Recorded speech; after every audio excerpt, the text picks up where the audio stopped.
Hai semuanya, jumpa lagi bersama aku. Di video kali ini aku mau belajar masak ketupat pulut. Dan ini pertama kalinya aku masak ketupat. Ini bikinnya gampang-gampang susah ya teman-teman. Untuk rasa gurih dan enak, ketupat ini juga cocok dijadikan sebagai menu santapan di hari raya.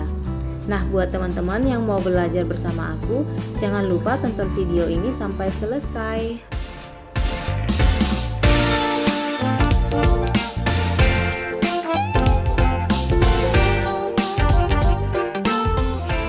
Di sini aku sudah siapkan bahan yang diperlukan, ada setengah kilo beras ketan, 1 kilo santan kental, daun pandan secukupnya, dan anyaman ketupat 2 ikat.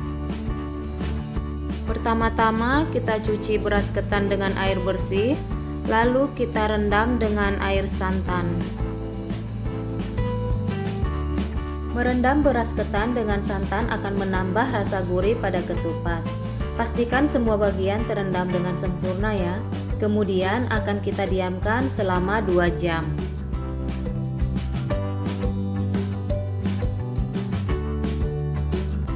Setelah perendaman selama 2 jam, kemudian beras ketan kita saring, dan sekarang kita mulai proses berikutnya.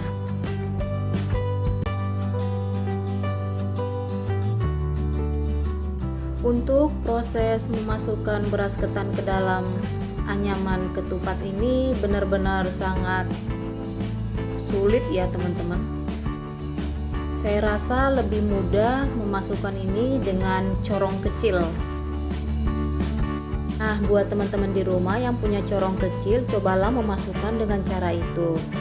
Karena aku merasa cara ini sangat sulit bagi teman-teman pemula seperti aku. Oh ya teman-teman, menurut informasi yang aku baca, takaran beras pada ketupat ketan itu hanya setengah saja. Tapi di sini aku mencoba 2 ukuran, yaitu sebagian ketupat aku isi setengah dan sebagiannya lagi aku isi hampir penuh. Oke, mari kita lihat ya.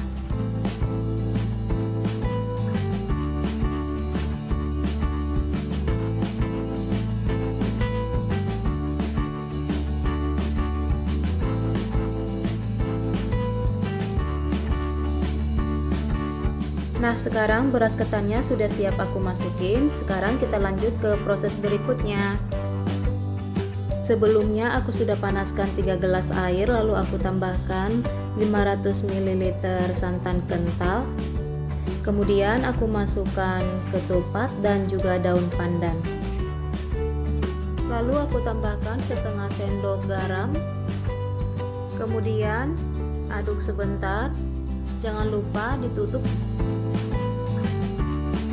Di sini aku sengaja tidak menggunakan panci ya teman-teman, agar saat pengadukannya itu lebih leluasa. Kalian boleh menggunakan panci ataupun wajan di rumah. Jangan lupa dibolak-balik ya teman-teman agar matangnya merata. Masak sampai airnya menyusut seperti ini.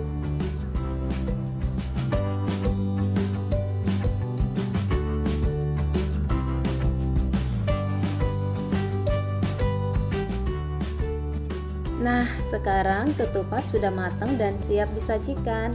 Setelah percobaan kedua tadi, ternyata takaran yang tepat untuk 1 buah ketupat adalah 80% dari ukuran. Jadi hasilnya lebih padat, sementara isian yang setengah sangat lembut dan tidak padat.